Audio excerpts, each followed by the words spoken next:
bertanya Ustaz. Gimana pertanyaannya? Gus Ubat dari ETH. Iya. Gus Ubat tolong ceritakan sejarah terciptanya sholawat Badar, sholawat kebanggaan NU. Nih, nah ini kayak begini. Kemarin sudah ada yang bahas ya. Siapa Gus Ilyas tuh? Kenapa sholawat Badar itu sampai ada oknum Habib yang mengharamkan? Karena mereka takut sholawat Badar ini produk asli putra Nusantara yang mendunia bahkan ya, dan ini tidak bisa dihak cipta oleh orang lain. Mungkin dia ingin begini, itu kan dalam isyarahnya kata beliau, mungkin ketika sahibu sholawatil Badar ini mau membikin, memang beliau ada mimpi, ada ru'yah didatangi orang-orang yang berjubah, kan begitu. Bahkan yang berjubah datang ini membawa makanan seperti ada orang yang hajatan. Yang kemudian beliau sahibu salawat Badar ini mencoba bertanya kepada salah satu para habaib itu, mungkin pertanyaannya. Artinya ada peranan para habaib pada waktu itu. Betul. Saya tidak pernah menafikan kepada para habaib yang soleh, tetap ada yang soleh. Tapi justru kalau habaib ini menjadi oknum, ya kita lawan. Kita lawan. Dan satu catatan, jangan kira kita hanya berani di media seperti ini. Kemarin saya berhadapan dengan orang-orang FPI, dengan orang tablik, dengan orang Wahabi, di sana saya lawan juga. Ini bukan main-main. Dan saya sampaikan fitnah yang terbesar nanti di akhir zaman itu tetap akan muncul min tahti qadami rajulin min ahli baiti. Karena yang sabda itu sabda Nabi.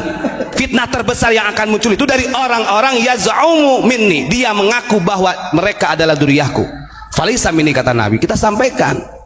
Begitu ya. Terus kemudian saya ingin menyampaikan ini. Berkaitan dengan masalah hubbul Arab. Ini ada salah satu hadis yang perlu saya pahamkan karena biar gak terlalu kepanjangan. Kenapa ada kalimat hubbul Arabi minal iman? Mencintai Arab ini bagian daripada iman. Wa ba'duhum nifaq. Sementara membenci Arab ini menjadi kemunafikan. Hadis ini jangan dipotong seperti itu. Di dalam syarahnya hadis ada kalimat begini secara marfu. Arti daripada hadis tersebut adalah malam ya'rif haqqa itrati wal ansari fahuwa li ahadin thalathun, imam munafiqin wa imali zaniyatin wa imali ghairi tahurin. Yang dimaksud dengan mencintai Arab di sini adalah di mana kita sebagai umat muslim mengetahui hak-haknya kita terhadap dzurriyyah Nabi, ahlul bait, itrati di situ. Sekarang saya tanya, yang merasa dirinya sebagai ahlul bait, apakah kurang orang Indonesia menghargai mereka?